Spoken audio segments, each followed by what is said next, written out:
Another episode. Best basketball talk in the world. Gets no better than this.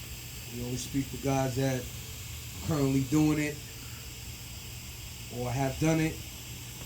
This is the Real Champ Talk podcast. I'd like to welcome everyone. Shout out to the producer, DMF, behind the one and twos, making things happen. Peace. You know, the audio and all that. Alright, so we're going no further ado, we're going to get right into our guest today.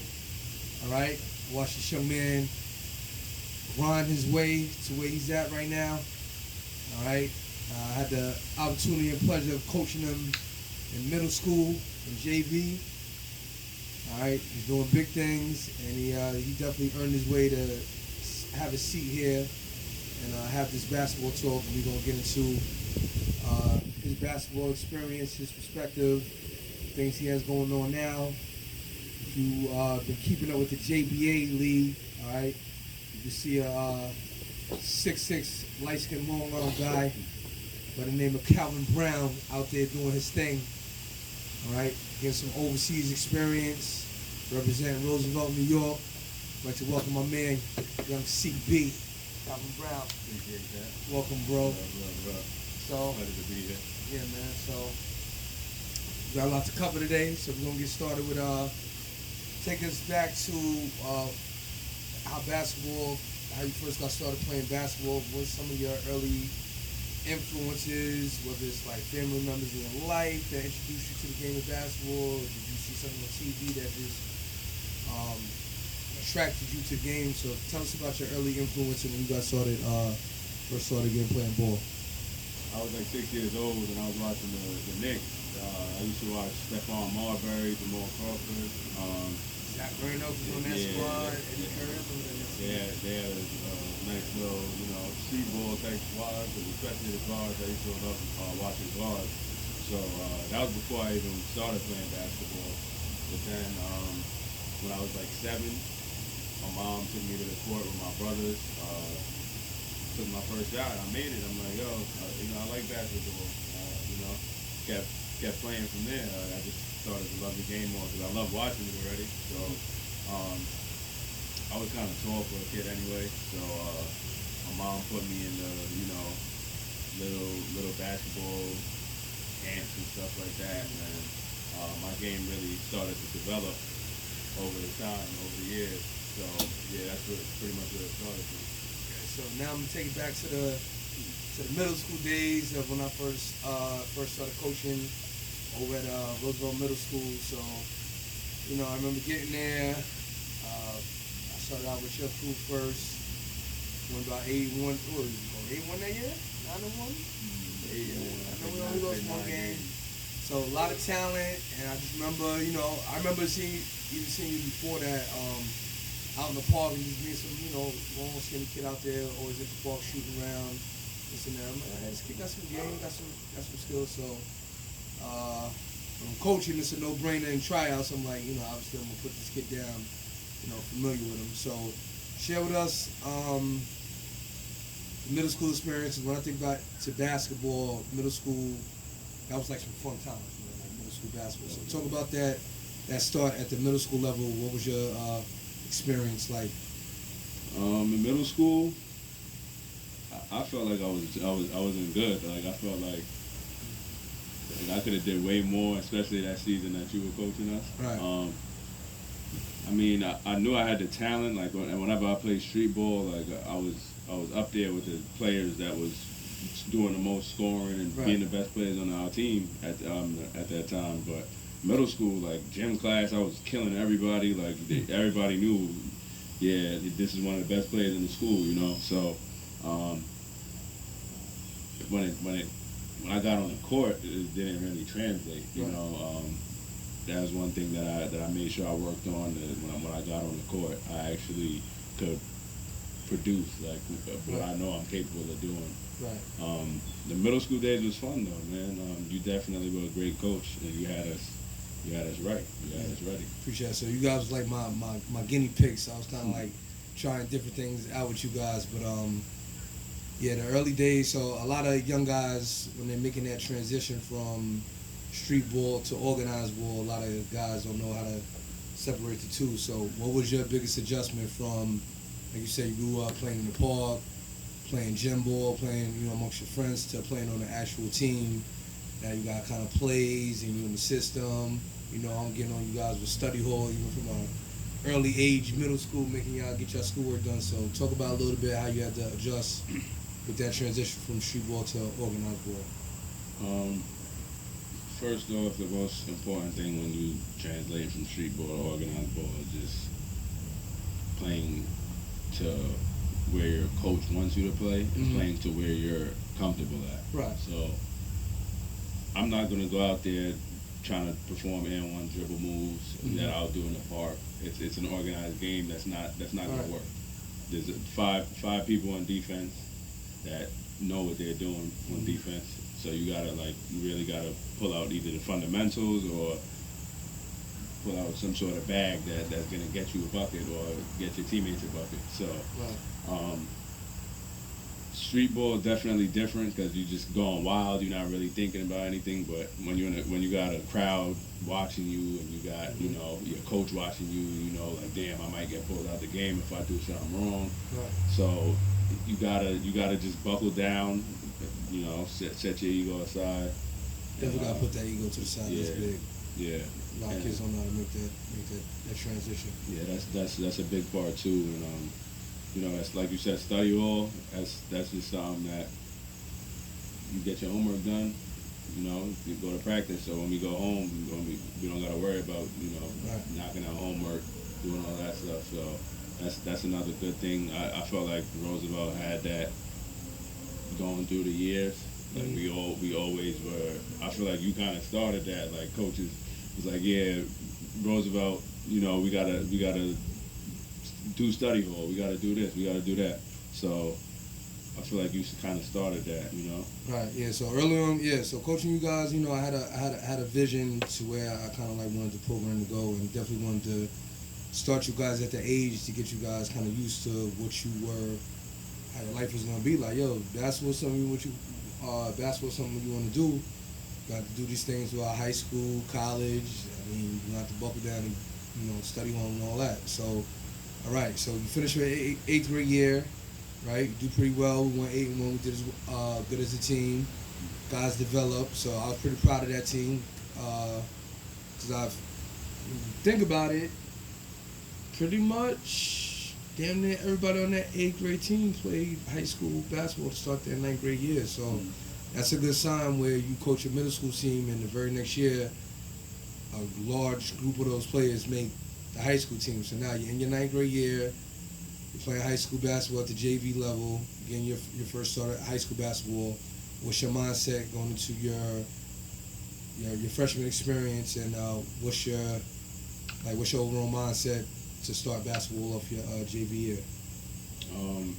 I went in there with confidence, although I didn't have the best, like I said, 8th grade year. But I still went in there with confidence. I knew what I was capable of in the court. I knew it would translate to the court. So I know I had to try out. It's not like I just had a spot on the team. So like when I go to tryouts, I'm gonna do my thing, and I knew I was gonna get picked. I was confident, like I said. So I think that's when Keyshawn came to the school.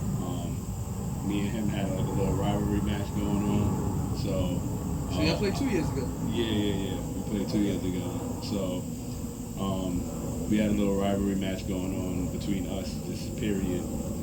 I always say I'm better than you. You always say he's better than me. So on that team, coming in as a freshman, there's 10th graders on the team already, and they're kind of like the vets of the team, although they only play 1 year, but they've been through it. They've been through high school basketball. I didn't know what to expect. Right. Came in that year, I was benched. I ain't get burned. I felt like I was able to play, definitely. I didn't think the competition we were playing was anything to the point where I had to sit on the bench. Right. Like I said, I may have not been the best player on the team, but I definitely had the ability to contribute. Right. So that whole year, I kind of just sat on the bench, but worked hard in practice and got better on the low key. So in ninth grade year, y'all did good because I remember Coach, who was that? Hakeem. Yeah, Hakeem was coaching y'all. Y'all did good that year. He's winning. So maybe not overall too happy with your minutes, but you're still working. You're developing your game, right? Freshman year, doing your thing. So now, going into that summer, did you make it like an emphasis to kind of like step your game up and kind of like, next year is gonna be my time. I'm gonna shine and do my thing. So talk about that development going into your sophomore year. Definitely. I think that summer we knew you were going to be coaching us the next year. Right. So you would just bring us in the gym that summer. We was working out. I know we've been working out together for a long ass time. Yeah. But we definitely got us in the gym that summer. I definitely took it personal to get better in basketball, but I wasn't as serious as I should have been. I was just like, yeah, I want to be a better basketball player, but I wasn't sure this is where I wanted to go in my life. Right. So I kind of, halved it, but I didn't show up to every workout. I didn't have the dedication to be the best player ever, but I had the dedication to be one of the best players on the team. So going into that year, definitely worked out with you the most. All right, so your sophomore year, all right. We had some ups and downs this year, but we had a good year. We had a good year. Talk about now you're in 10th grade playing that leadership role of making sure everybody's on point and, obviously you was dedicated and you wanted the team to be successful. You was definitely one of those guys who didn't come to practice joking around all the time. Like, you wanted to win. You wanted to make an impact. So talk about adjusting to the leadership role of being the guy that kind of, keeps everybody on point. I feel like I had that leadership trait in me the whole time, but it wasn't,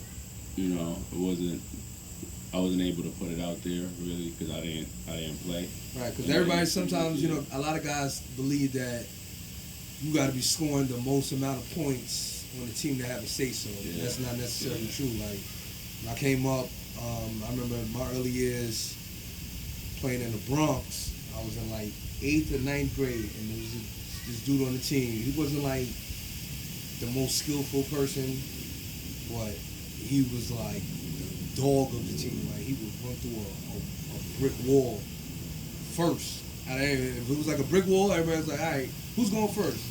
He'd be in the front line, like, running through it. So it's just the guy that's going to go the hardest. So continue on with, like, leadership. I always went hard.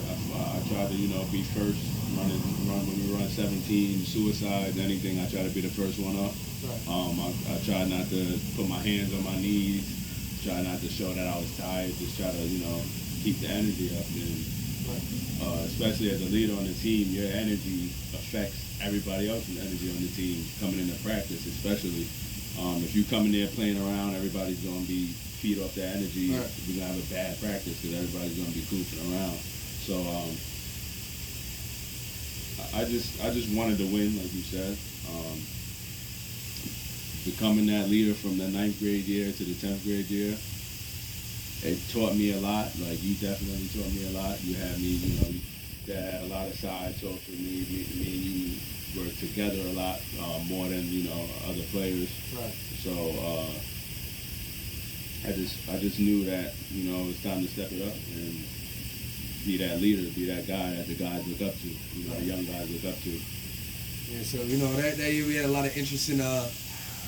You're taking me back now. A lot of interesting personalities on that team, and just you guys was a trip, man. But we definitely had fun with you, and early on, I kind of wanted to instill to you guys that paying attention to detail and your energy and just going after it, like trying to put Roosevelt on the map. I was just trying to create like a culture for you guys to, take on and be proud of and like meet that challenge of like, yo, Roosevelt basketball is back. Hold on, we gotta take it back to one game in middle school. We gotta backtrack. We gotta take it back to when we lost the game Southside. We lost against Southside. So just to backtrack the story real quick, we was undefeated.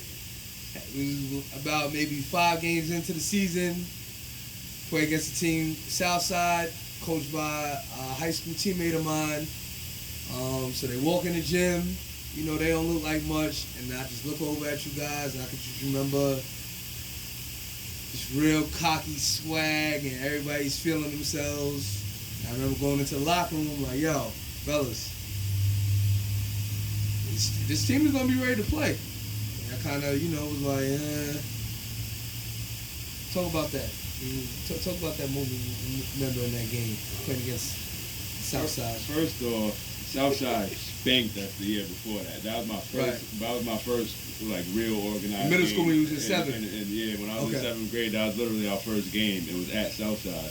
We lost like 80 to like 40 times. So I knew Southside was a good team. I don't know about the rest of the players on the team. I wasn't taking them lightly. I'm like, yo, this is a big game for me because I wanted to get them back. But I remember that game clearly, vividly. I wouldn't say we was too, you know, lax going into the game. I felt like the team had that we want to keep this winning streak alive, urgency to us. But I remember there was a play at the end of the game that went south. One of my teammates took a shot that they shouldn't have taken, and it was a close one. Yeah, it was a close one. We ended up losing. The whole point of that game was to let you guys know that game was never ever supposed to be close at all. But I felt like it was good. I felt y'all needed that because I think the very next game we played Hempstead. It was like a game later. Yeah. We played against Hempstead, and that game, I was like, yo, this is, you know, Hempstead, crosstown rivalry. This is about pride. I felt that if you guys would have won that Southside game, y'all would have lost that Hempstead game. And I thought that you guys learned a lesson in the Southside game. And when you got in that moment, when it was like real tough, y'all knew how to kind of keep your boys together and close it out. Talk about that memorable Hempstead game, middle school, to kind of like start off that competitive nature and taking pride in being from the Belt and playing. We were at home that game? We was away. We was at Hempstead. I think I missed that game. No, you played in that? Timmy with the 4-point play and all that? That's when Jordan went on. Yeah. Before that, no, I wasn't there. I had the flu or something. I had a bad fever. I remember I missed 2 games. That game and the Lawrence Road game right after. You missed the Hempstead one? I missed the Hempstead game. Oh, the 4-point play?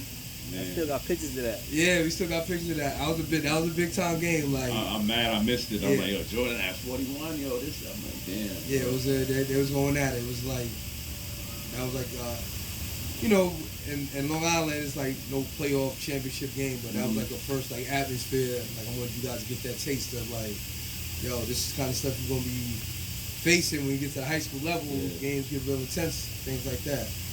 All right, so. Let's jump back to, all right, you finish up your sophomore year. Before the sophomore year ends, all right, the varsity team is doing good.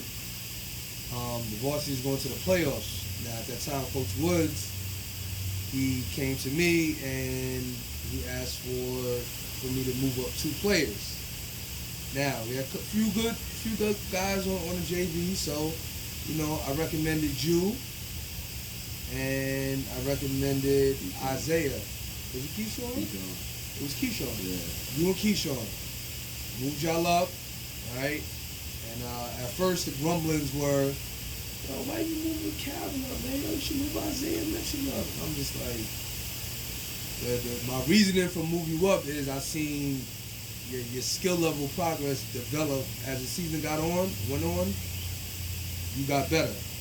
So I'm just like, you continuously keep getting better. I'm like, he's ready to contribute something now. So I made that move, and I was confident in it. I was like, you know, they was letting me, some people was busting my chops, but I stood tall on that. Yeah. So the sophomore year, you guys get into a playoff game. You guys are up. You guys are winning. You get subbed into the game.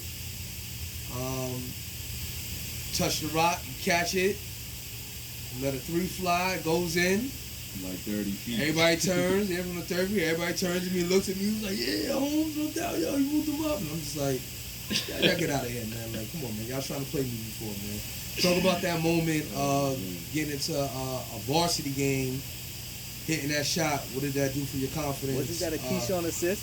Yeah. Keyshawn gave him an assist on that one? Yeah, Keyshawn gave you the assist. All right. Talk about what that did for your confidence level and getting into that atmosphere.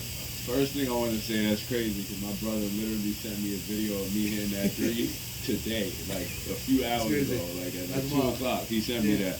That's crazy. But yeah, that shot was just like, I got in the game. I'm like, yo, I had the mindset like, yo, we winning. This the playoffs. This might be my last touch I get for the whole game. I better just catch and shoot. If I touch the ball, I'm shooting. I'm gonna make a shot for somebody. I'm gonna do something. But I really wanted to shoot it. Right. So it was on my mind. Like I was confident. Like I'm gonna catch it. I'm gonna shoot it. Keyshawn dribbled up, passed me the ball in like the left wing. I didn't realize how far I was in the game. You was deep. I pulled it. I just pulled it over what? That kid was like 6'8", 6'9". You're pretty tall. You got that shot over. Got a shot over that tall kid, and it went in. I'm like, I felt great. The crowd was screaming. I'm like, yo, this is playoff basketball right here. Yeah. If this is what playoff basketball is, I want to be here next year. And I want to be the man next year. Right. So yeah, that was good for me because it made me like build my confidence. You know, played a couple possessions on defense after that. You know, I'm like, wow, these kids are a little faster than me, but I'm definitely ready for this. You know? Right. So. Yeah, so I felt that was kind of the start of, you know, your journey. Like, all right, you can actually do this and do well for yourself. And now we start going into, you know, 11th and 12th grade where it starts getting serious, where you start having dreams and aspirations of getting basketball scholarship, things of that nature. So you're going into your junior year, all right, coaching change and things of that. We ain't going to get into everything that went on with that, but we know there was a lot going on with, you know, coaches and coaching changing and me trying to get the varsity job, and you know, a whole lot of things going on. We'll just politics. A whole lot of politicking going on. So you're going into your 11th grade year. Tell us about that experience. Now you're playing at the varsity level. Tell us what did you want to accomplish that your junior year. I just wanted to be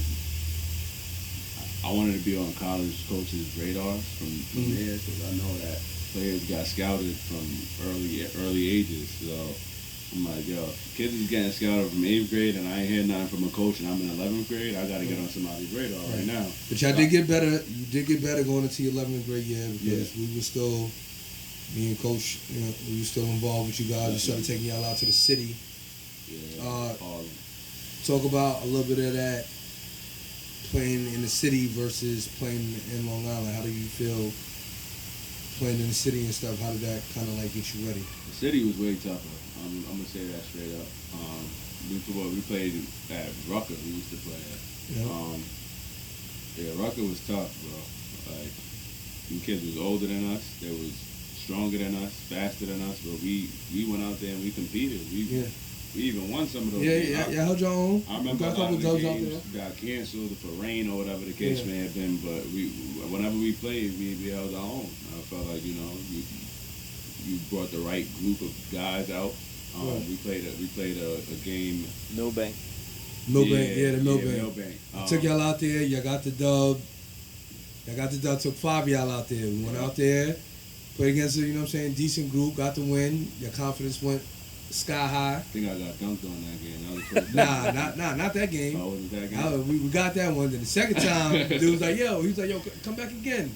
Yeah, he kind of bought the second time. Then he bought the, you know what I'm saying, he went and got the goons for y'all. He went and got the dudes that, you know, a couple older guys that really play ball at the next level where I wanted you guys to get to. So it was kind of perfect for me because I love it that way. I'm like, yeah, let me sit back and see. Even though they might get clapped up, I just want to see the fight in them to see how they gonna handle it. So that's the game. The second time around, I probably got dunked on. But I mean, for the most part, I felt confident taking y'all out there in the first place. Like, yo, I felt y'all can hold your own out there, stuff like that. So going into your junior year, right? You had a good summer. You developed your game, right? So now you're saying you wanted to be on college radar. So take us through that season, getting towards the end, getting ready for playoffs and stuff. How did you feel like the progression was going your junior year? I'm gonna say that we were definitely being restricted. I felt like, I'm not gonna say we had a bad coach. We just didn't have a coach that was right for us. You know what I'm saying? Yeah, I feel it. So we had, at first we had no connection with him. He just came in and he was just our coach. Like, all right, you're our coach. But when we were in middle school, even before you were coaching us, we knew you. You was around. You was teaching in that school. So it was like, so we knew you. We was like, yeah, he's cool, this and that. So we was cool with you already. 10th grade, I was hella cool with you by that time. So we definitely had a bond. I feel like when you have a bond with your coach, you perform better. You know, the team performs better when the team has a bond with the coach. So we didn't really have a bond. I don't think I excelled that much in that season. I did my job, I guess. I was a good role player. We getting ready for the playoffs. I think we lost. They got bumped the first round? Nah, it was the first round. We played a playing game versus North Shore. We played a playing game. Yeah, we played a playing game. Barely played that game. I don't know what happened there. I came in, dropped a few buckets, took me out. Didn't see the court again. We ended up winning, thank God. The seniors kind of held us up that game. Second game, we went to Elmont and got smoked. Barely played that game either. I don't know what it was. I used to start in the beginning of the season. I was performing just as well as everybody else, but I took a rough playoff loss to Elmont in high school.